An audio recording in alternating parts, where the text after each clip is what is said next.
It was an ordinary day for John, or so he thought. Now let's get to know John a bit better. A man of simple pleasures, John lived for the little joys life had to offer. He reveled in the mundane, the steady rhythm of a life devoid of surprises. A 9-to-5 office job, a small house on Elm Street, and a dog named Max completed his world. He was the embodiment of an average Joe, living a life that was anything but extraordinary. Returning home one evening after another run-of-the-mill day at work, John felt the comforting familiarity of his neighborhood. The same old houses, the same old faces, the same old elm trees lining the street. It was a scene straight out of a Norman Rockwell painting. But as he neared his house, something caught his eye. There was a figure, a silhouette really, lurking in the shadows near his house. It was not a neighbor or a friend, but a stranger, a trespasser.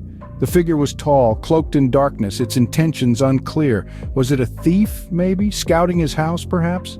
A shiver of unease ran down John's spine as he watched this intruder, his heart pounding in his chest. The tranquility of his ordinary world was shattered in that moment.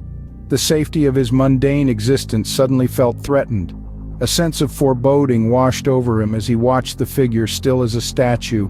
He was no hero, no detective. He was just John, an ordinary man faced with an extraordinary situation. He could have ignored it, pretended he didn't see anything, but somehow he knew he couldn't. He had to face this, confront this unexpected intruder. He took a deep breath, ready to face whatever was coming. Little did John know his life was about to take an unexpected turn. As John's house stood in the thief's sight, a game of hide-and-seek began. An ordinary evening had transformed into a twisted playground. John, the unwilling participant, found himself on the losing end of a game he didn't sign up for. His home, once a sanctuary, now felt like a labyrinth of uncertainty. John's heart pounded like a drum, its rhythm echoing his fear. He knew he needed to act, but his phone, his lifeline, was inside. He was disconnected from the world, alone with his fear and the intruder lurking in the shadows. A decision was made. John resolved to hide, to become a silent observer. His intimate knowledge of his own home was his only weapon against the intruder. He would navigate the familiar hallways and rooms, avoiding detection, all while keeping a watchful eye on the thief. His instincts kicked in as he moved towards the back entrance. Every creak of the floorboards, every rustle of the wind outside heightened his senses. John slipped inside, a ghost in his own home. His footsteps were hushed whispers against the hardwood floor, his breath held captive in the tension of the moment. In the dim light he saw the intruder, a silhouette against his living room wall. His home was now a battlefield, and he was the unseen soldier hiding and observing. Each room was a new terrain to navigate, every shadow a potential cover. John found himself in a strange dance with danger, moving in rhythm with the intruder's steps, hiding just out of sight. He became part of the house, a silent observer, a shadow among shadows. His heart pounded in his chest, a wild, untamed drum, but he held his ground. He had become the silent watcher, the unseen defender of his home. His fear was replaced by a newfound courage. He was no longer the prey, but the predator. In his own home, John was now a stranger, hiding in the shadows. Inside his own house, John had to tread like a mouse, careful not to alert the cat. In the shadowy confines of his hiding spot, John's heart pounded like a drum against his ribcage. He was no longer just a homeowner. He had become an unwilling participant in a tense cat-and-mouse game. The thief, oblivious to his presence, continued his nefarious activities, unaware that he was being closely watched. John's mind raced. He needed to gather evidence. He needed proof of the intruder's activities. There was no time to second-guess, no room for error. Every move had to be calculated, every breath measured.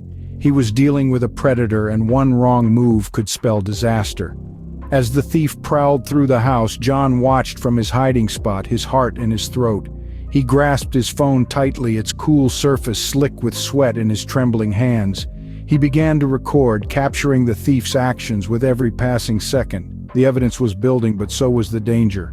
The tension was palpable, a tangible force that seemed to permeate every inch of the house. The thief was getting closer. The threat of discovery loomed large, each footstep echoing like a death knell in the silent house. John held his breath, praying that his hiding spot would remain undiscovered. In this high-stakes game, the margin for error was razor-thin. The thief was only a few paces away now, his shadow looming ominously in the dim light. Time seemed to slow, the seconds stretching into an eternity. as John watched with bated breath, his heart pounding like a jackhammer against his ribs. But as the thief moved away, a sigh of relief escaped John's lips. He was still in the game, still undetected, but the danger was far from over. The stakes were higher now. He had to be smarter, more cunning. He had to outfox the thief to turn the tables on him. John knew he had to outsmart the thief, but how? The question hung in the air, a challenge that needed to be met. But for now, he was safe. For now, he lived to fight another day. In the face of danger, John found his cunning side. Yes, it was a dire situation, but John was not one to go down without a fight. With his heart pounding in his chest, he began to devise a plan that would not only help him escape but also ensure that this thief would get what he deserved. In the dimly lit alley, John's mind raced. He needed a distraction, something that would lure the thief away from his hiding spot.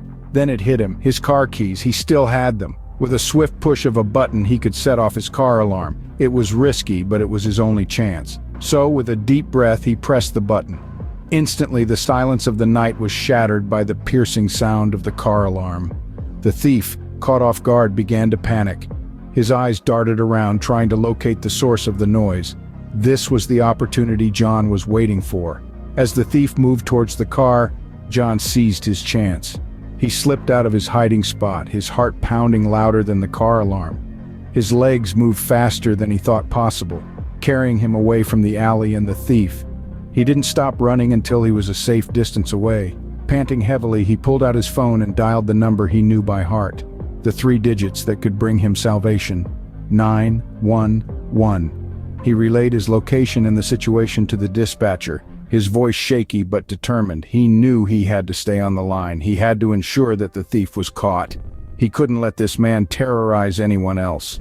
While he waited for the police to arrive, he could hear the distant sound of the car alarm. It was a reminder of the danger he had just escaped, a testament to his quick thinking and bravery. He had faced danger and prevailed. He had overcome his fear and outwitted the thief. With the thief distracted, John made his move. And what a move it was. The clever ruse had worked. John had not only escaped, but he had also ensured that justice would be served. Finally, the sound of sirens pierced the night. The tension of our story reaches its peak. The thief, who was just a heartbeat away from breaking into John's sanctuary, freezes. The flashing red and blue lights paint the scene, bringing an abrupt halt to the night's cat and mouse game. From his hiding spot, John watches as the unexpected cavalry arrives. His heart, which had been drumming a frantic beat, starts to slow. It was the police. They had come not a moment too soon. The thief, caught off guard, is left with no escape.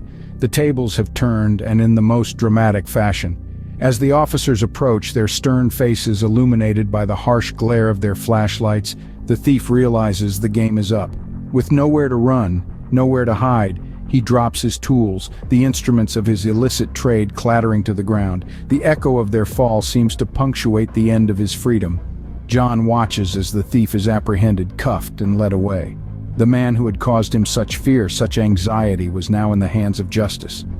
As the thief disappears into the back of the police car, John breathes out, a sigh of relief that seems to cleanse the fear from his body.